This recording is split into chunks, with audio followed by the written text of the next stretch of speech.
High viewers, Ram Gopal Varma ఈ మధ్యకాలంలో పాపం వైసీపీకి సంబంధించి మరలా జగన్ గెలిపించడం కోసం ఏదో ఒక యజ్ఞం చేస్తున్నానని చెప్పేసి ఫీల్ అయిపోతూ ఉన్నటువంటి ఒక భక్తుడు అనాలో, పేటీఎం బ్యాచ్ నాయకుడు అనాలో, లేదు అన్నప్పుడు ఇంకేదనాలో మీరే కామెంట్ రూపంలో చెప్పండి. బట్ నేను చెప్పాలనుకున్నది ఏంటంటే, మొదటిసారి తనకి తెలియకుండానే, నిజమే తను చాలా ప్రాక్టికల్గా ఉంటాడు, చాలా లాజికల్గా ఉంటాడు, అబద్ధాన్ని కూడా చాలా అందంగా నిజంగా నమ్మించేస్తాడు. అటువంటిది తాను ఇప్పుడు ఒక గొప్ప నిజం చెప్పబోతున్నానంటూ తన గతం అంతా కూడా మిమ్మల్ని నేను నా సినిమాల ద్వారా మోసం చేశానని చెప్పేసి ఇండైరెక్ట్గా చెప్పేశాడు.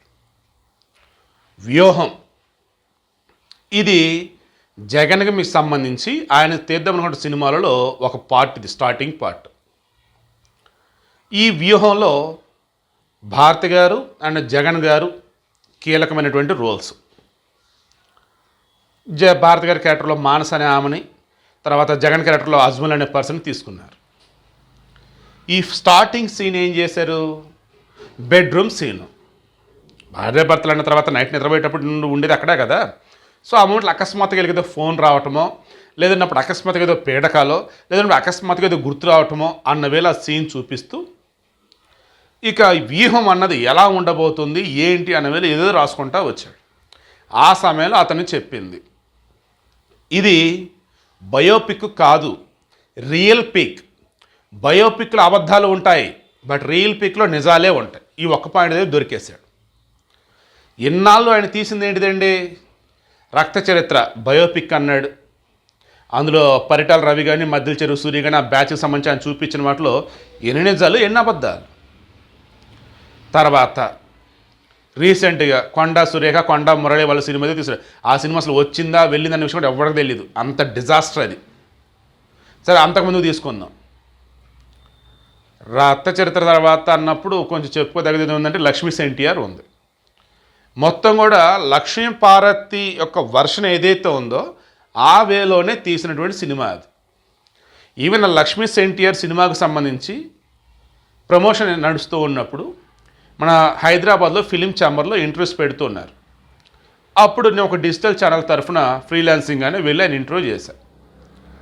అందరికి 10 నిమిషాలు 15 నిమిషాలు ఇస్తూ ఉన్నారు. నేను సబ్జెక్ట్ ఓరియంటెడ్గా వెళ్తూ ఉన్నాను. ఈ విషయంలో మెచ్చుకోవాలి. సబ్జెక్ట్ మాట్లాడుతూ ఉంటే అదే సబ్జెక్ట్ మాట్లాడుతూ ఉంటాడు, ఆ వేళ కొంచెం ఇంటలెక్చువల్గానే ఉంటాడు. సో ఇంటర్వ్యూ కూడా చాలా బాగా నడిచింది. కింద కామెంట్స్ అంతా నన్ను అప్రిషియేట్ చేస్తూ పెట్టినారు. ఆర్జీబీకి సరైన పర్సన్ దొరికారు ఇంటర్వ్యూరు.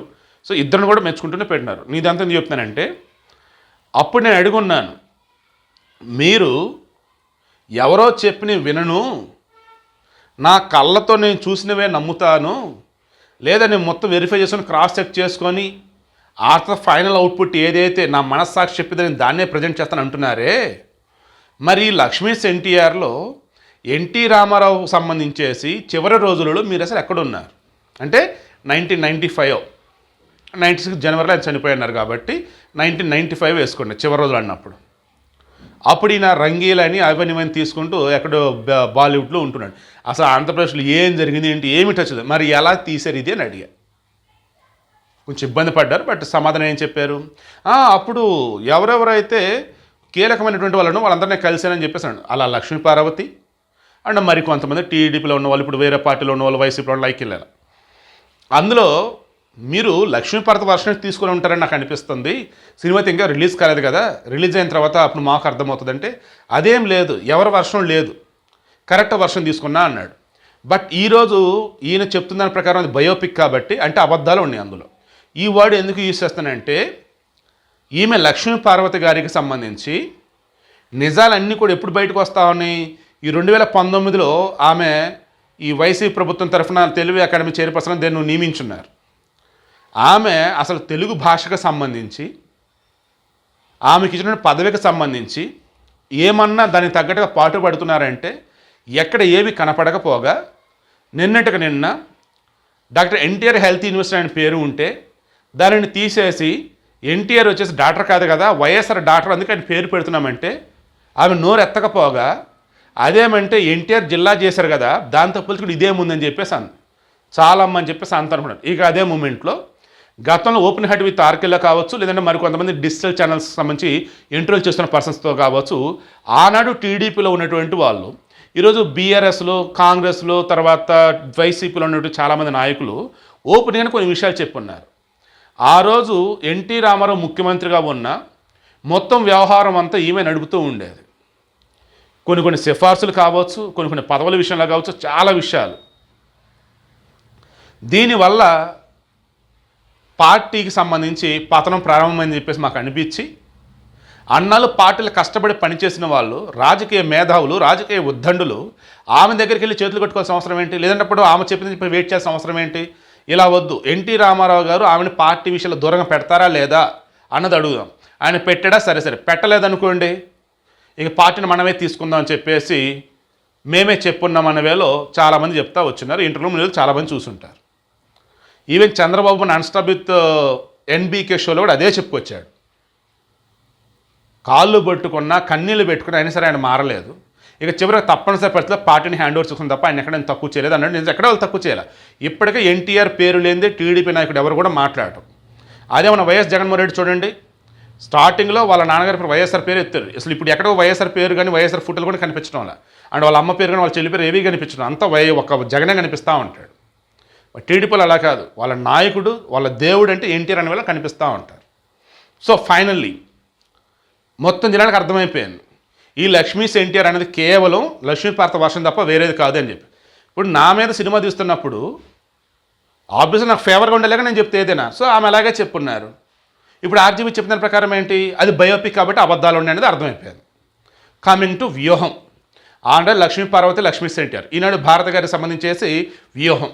ఈ వ్యూహంలో కూడా ఆబ్వియస్లీ వైఎస్ రాజశేఖర రెడ్డి చనిపోయినప్పుడు అసలు ఏం జరిగింది ఏంటన్నప్పుడు కానీ, ఆ తర్వాత జగన్మోహన్ రెడ్డి ఓదార్పేత చేస్తున్నప్పుడు ఏం జరిగింది ఏంటన్నది కానీ, ఆ తర్వాత ఈయన అక్రమాస్తులు కూడబెట్టినప్పుడు ఈడీ కేసులు కానీ సిబిఐ కేసులు అప్పుడు అసలు ఏం జరిగింది ఏంటన్నది కానీ, ఇలా చూసుకుంటూ పోయినప్పుడు అగైన్ మరలా సెంటిమెంట్ ఆడ మనిషి సైడ్ నుంచి మనం నడిపించబోతా ఉన్నాడు. అది కూడా భారత గారి సైడ్ నుంచే.